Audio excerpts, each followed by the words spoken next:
Thank you sir. त्या सांग कोणाला काही विचारायचंय किंवा काही बोलायचंय प्लॅन बद्दल? सर हा एक प्रश्न विचारायचा फक्त. तो दोस्तों, आज का जो दिन है वो स्वतंत्रता का दिन है. तो आज के दिन में कुछ ऐसी चीज़ें होने वाली है, कुछ एजेंडा में शॉर्ट में आपको बताऊंगा. स्टार्टिंग में पिछले 10 सालों की जर्नी हमारी कैसी रही वो हमें आप यहाँ पर देखेंगे. हमारे कुछ प्रोडक्ट्स लॉन्चिंग हम आज यहाँ पर देखने वाले हैं. प्रोडक्ट्स के बाद में कुछ गुड न्यूज़ है, काफ़ी एक्साइटिंग गुड न्यूज़ है, आप सभी को देखने को मिलेगी यहाँ पर वन बाय वन. आपको इवनिंग तक यहीं बने रहना है. कम से कम हम 8 बजे तक हम आप एक दूसरे के साथ में हैं. तो दोस्तों, आप सबकी तालियों की गड़गड़ाहट और स्टैंडिंग ओवेशन में मैं यहाँ पर इनवाइट करना चाहूँगा जो सनेज के मैनेजिंग डायरेक्टर हैं और फाउंडर है doctor Chhagan Rathore sir. Please welcome sir. सबसे पहले आप सभी का सनेज लीडरशिप समिट में 2026 में आपका मैं वेलकम करता हूं इस प्रोग्राम के लिए. आणि सगळ्यात महत्त्वाचं म्हणजे आज आपण मराठी सेशन घेणार आहे सर, पूर्ण बरोबर ना. सगळ्यात महत्त्वाचं म्हणजे आज जो काही दिवस आपण निवडला तो निवडला 15 ऑगस्ट 2026. आणि 15 ऑगस्ट हा दिवस जर लहानपणामध्ये आपण गेलो तर मी शाळेमध्ये असताना जेवढी दिवाळीला तयारी व्हायची नाही तेवढी तयारी आमची सकाळी उठल्यापासून चालू व्हायची झेंडावंदनाची, बरोबर ना. आणि आपला काळ असा होता ज्यामध्ये प्रभात फेरी व्हायची. गावामधनं फिरायचो आम्ही. छोटा तिरंगा तर मिळालाच नाही आपल्याला लवकर, नाही का. त्या काळामध्ये हा तिरंगा पण नव्हता. चायनाने बऱ्याचशा गोष्टी शिकवल्या जगाला, नाही का. पण त्यावेळेस ह्या सगळ्या गोष्टी नसताना जी आपुलकी, जो प्रेम, जी ओढ होती ना ती वेगळीच होती, बरोबर. आज जर बघितलं तर त्या गोष्टीचं महत्त्व, त्या गोष्टीची जी काही स्वातंत्र्य मिळवण्यासाठी ज्या सेनानी बलिदान दिलं असेल. आज आपण भगतसिंग बघतो, वीर सावरकर बघतो. भगतसिंगांना पण आई होती, परिवार होता, मुलं सगळे त्यांचं जे काही भाऊ वगैरे असतील, ह्या सगळ्या असताना त्यांच्या आईला पण वाटलं असेल की माझ्या मुलांनी मरू नये. पण एका भगतसिंगाने पहिला विडा उचलला की जर या देशाला स्वातंत्र्य मिळवायचं असेल तर कोणाची तरी बलिदान दिलं गेलं पाहिजे. आणि त्यावेळेमध्ये जर बघितलं तर स्वातंत्र्य मिळवण्यासाठी कोणीच डेअरिंग करत नव्हते. आणि पहिली ही लोक आली आणि हसत हसत त्या झुल्यावरती लटकून गेले. कारण त्यांचा एकच मोटिव्ह होता. त्यांना याच्यामध्ये काही पारितोषिक मिळणार नव्हतं, करोडो रुपये रॉयल्टी वगैरे पण ठेवून जाणार नव्हते, गव्हर्नमेंट त्यांच्यासाठी काहीच करणार नव्हतं. पण एक माइंडमध्ये होतं की जर एक जीव जाण्याने क्रांती पेटत असेल, एक हलचल होत असेल आणि या देशामध्ये कुठला तरी माझा युवक जागृत असेल, फायनान्स जसं आपण फ्रीडमसाठी फाईट करतो तशा देशाला स्वातंत्र्य मिळवण्यासाठी जर मोठी क्रांतीसाठी एक विचारामध्ये ठिणगी पेटत असेल तर एक जीव गेला तरी चालेल, पण ही ठिणगी पेटली पाहिजे. असंच आज या आझादीचा अमृत महोत्सव जो आपण सनेजच्या वतीनं साजरा करतो, आपण मित्रांनो 10 वर्षाची गौरवशाली यात्रा आज तुमच्या समोर हे प्रेझेंट करणार आहे अगदी अंतःकरण मनापासून. आज जर बघितलं जसं देशाला स्वातंत्र्य मिळवण्यासाठी ज्या ज्या शूरवीरांनी फाईट केली तसं माझ्यासमोर बसलेला सुद्धा फायनान्स फ्रीडम या सनेजला त्या लेवलची क्रांती रूपांतरित करण्यासाठी फाईट करणारा योद्धा माझ्यासमोर बसलेला आहे. सर्वप्रथम त्या योद्धाला माझा सलाम आणि तुम्हा सर्वांना आजच्या प्रोग्राममध्ये तुमचं खूप खूप अभिनंदन. जोरदार टाळ एकदा स्वतःसाठी. मित्रांनो, सनेज बद्दल मी का थोडंसं हे प्रेझेंटेशन मांडणार आहे कारण डायरेक्ट सेलिंग ह्या इंडस्ट्रीमध्ये अनंत कंपन्या आहेत, खूप कंपन्या आहेत. कन्फ्युजन असतं माझा फ्युचर कॉन्क्रीट कुठल्या ठिकाणी मी क्रिएट करू शकतो. आज डायरेक्ट सेलिंगमध्ये 10 वर्षाचं स्टेप आणि ह्या प्रोग्रेसमध्ये करणं ही साधी गोष्ट नाहीये. कारण या इंडस्ट्रीला आपण जवळून बघतोय आणि ज्या पद्धतीने 10 वर्षात आपण प्रोग्रेस केलेल्या प्रत्येक पावलावरती हा जर आपण 10 वर्षामध्ये बघितलं तर तुम्हाला कळेल की ज्या पद्धतीनं आपण या 10 वर्षाचं एक एक वर्ष एक एक महिना चालत आलोय ना, एक एक वीट जी रचल्या गेली ना ती फार मोलाची आहे मित्रांनो. आणि ती मला आज या शब्दातनं माझ्या या सगळ्या फ्रीडम फायटरला, सनेजच्या सगळ्या डायनॅमिक लीडर्सला आणि आज डॉक्टर अशोक तोडमाल सर आणि जो काही आज आपण मेहनत करून आज हा बिल्डअप केलेला पूर्ण परिवार आहे, तर मला सुद्धा वाटतं की हा पूर्णपणे गौरवशाली यात्रा आज आपल्या लीडर समोर प्रेझेंट करावं. यामध्ये जर बघितलं, एका नव्या स्वप्नाची सुरुवात ज्या पद्धतीने आपण केली ती केवळ 4 उत्पादन 4 प्रोडक्ट 2016 मध्ये ही दीप आपण प्रज्वलित केली. आणि 2016 मध्ये जर बघितलं, एक छोटंसं विचार, एक छोटंसं थॉट, मला वाटतं फेब्रुवारी 2016 आपलं आरोशी रजिस्ट्रेशन आहे गव्हर्नमेंटला. आणि ते करताना माझ्या माइंडमध्ये चाललेला जो थॉट होता, या इंडस्ट्रीमध्ये डायरेक्ट सेलिंगमध्ये काय करायचं, त्या पोट तिडकीने त्याच वेळेस, कारण या सनेजचं SUNEDG यू सुद्धा आपण बदललं नाही. बऱ्याचशा कंपन्या नाव चेंज करून प्रेझेंट होतात.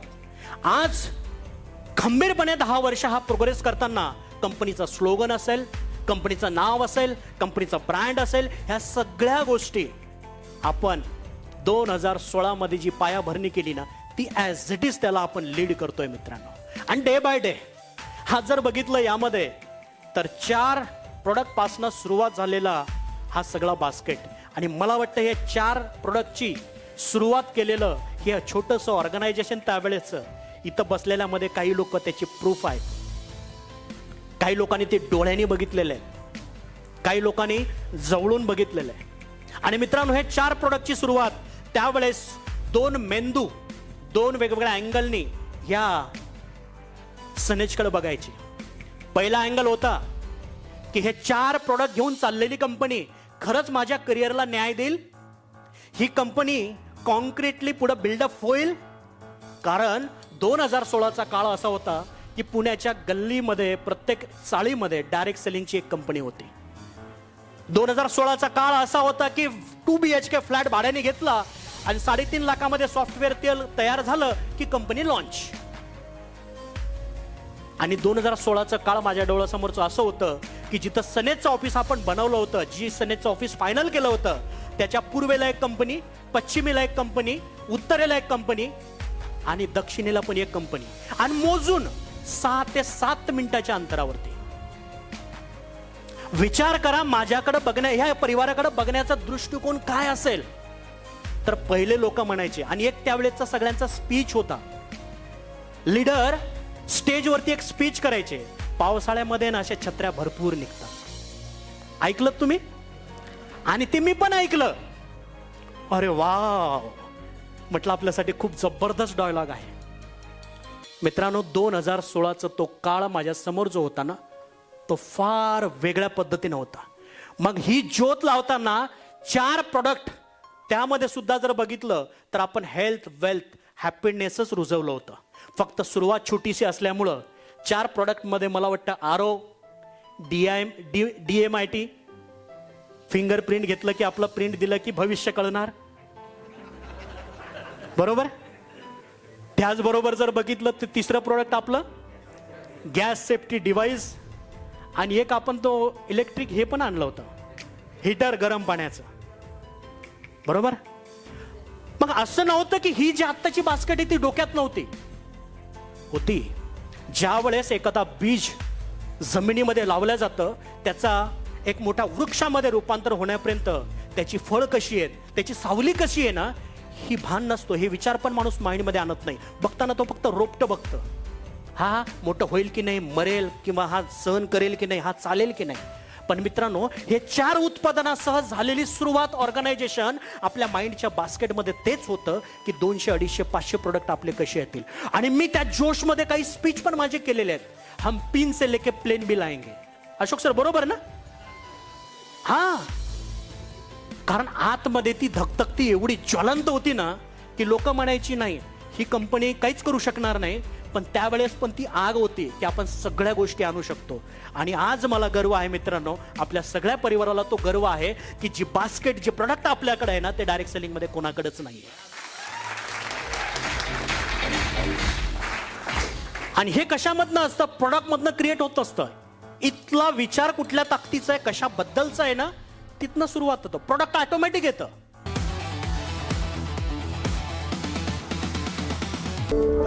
अयो ॲडव्हान्स.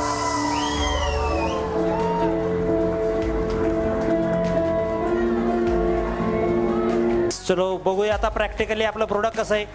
यस 1 2 3 जोरदार टाळ्या जोरदार जोरदार जोरदार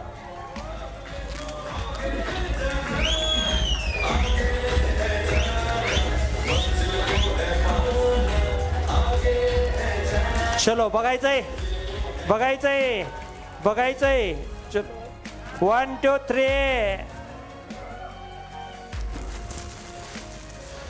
चलो आयुष ॲडव्हान्स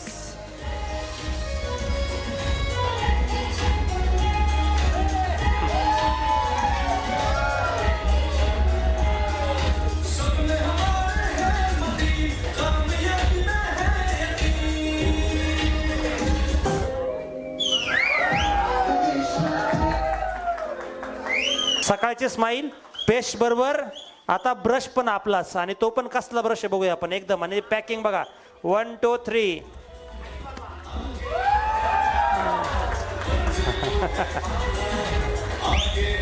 कसा आहे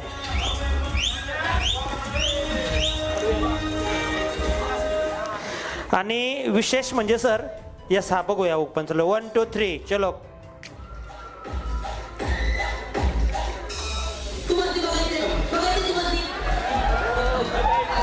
बघायचंय बघायचंय बघायचंय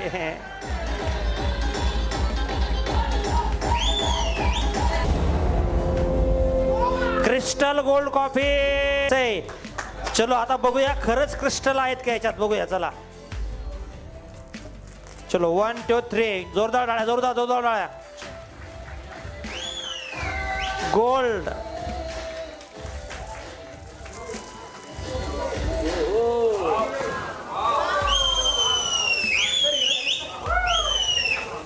अरे थांबा थांबा थांबा सर एवढं झालं नाही बरोबर बरोबर आहे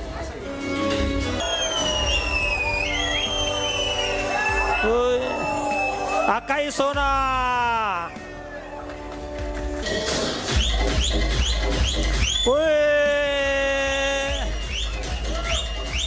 ओपन करा तो चलो 1 2 3 निकाले क्या निकाले खुल जा सेम सेम चलो 1 2 3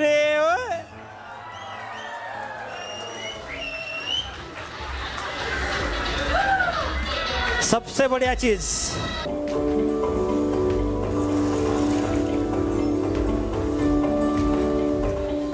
Feel fresh. Stay confident. All day long.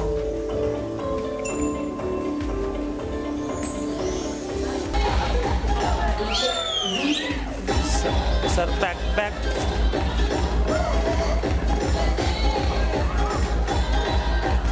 कसं आहे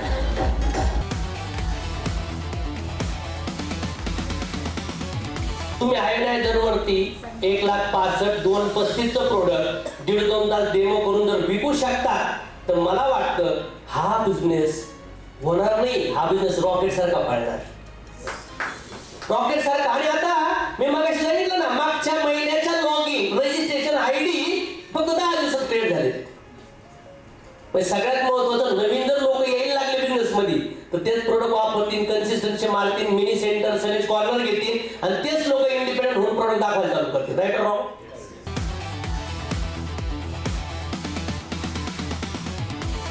माझ्या याच्यावरती शॉप नाव वर क्लिक केलं माझा आयडिया आता मॅचिंग मध्ये ऍक्टिव्हेट नाही मला तिथं नाव काय येणार 2 नाव येणार मॅचिंग बोनस ऑर्डर आणि रिपर्चेस रेग्युलर रिपर्चेस बरोबर ना रेग्युलर रिपर्चेस नाव येणार मी मॅचिंग बोनस ऑर्डरवर क्लिक करणार तिथं क्लिक केल्यानंतर मी शॉपी सिलेक्ट करणार कुरिअर सिलेक्ट करणार नंतर मी ऑर्डर प्लेस करणार माझ्या आधीसारखी विचार पुढची किती पण ती प्लेस केल्यानंतर एकदा सबमिट झालं की पुढच्या वेळेला मी बाय नाव शॉप नाव करायला गेलो की माझ्या याच्यातून मॅचिंग बोनस ऑर्डर हा टॅब निघूनच जाणार कळलं सगळ्याला फक्त कुठला राहणार म्हणजे माझे नेक्स्ट ऑर्डर पार्टी प्रोडक्ट असे येतील सगळ्या आणि ऑर्डर चुकणार पण नाही जोपर्यंत तो व्यक्ती मॅचिंगची ऑर्डर कंप्लीट करत नाही तोपर्यंत त्याला 2 नाव येतील मॅचिंग आणि कसं वाटलं तुम्हाला मुद्दा चुकणार का ऑर्डर नाही चॉईस प्रमाणे तुम्ही करू शकता बरोबर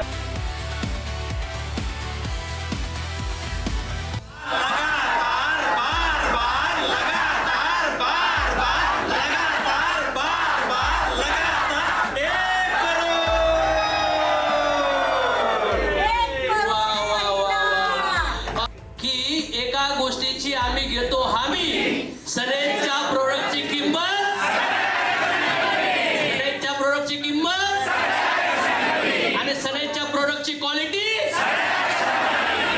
प्रोडक्टची क्वालिटी सगळ्यात जास्त पेआउट देणारी कंपनी, सगळ्यात जास्त पीव्ही देणारी कंपनी, सगळ्यात जास्त रिझल्ट देणारी कंपनी, सगळ्यात जास्त जॉईनिंग फास्ट होणारी कंपनी, सगळ्यात जास्त इंडिपेंडंट लोक क्रिएट करणारी कंपनी. काय करायला पाहिजे, काय केलं पाहिजे? आतापर्यंत काही गबाळ असेल ना निगेटिव्ह सनेज बिनेज बद्दल तर सोड बाबड्या, कारण की समुद्राची लाट आली आहे. सगळं गबाळ बाजूला होऊन समुद्राला भरती आली आता. कारण की आम्ही एंट्री केली आहे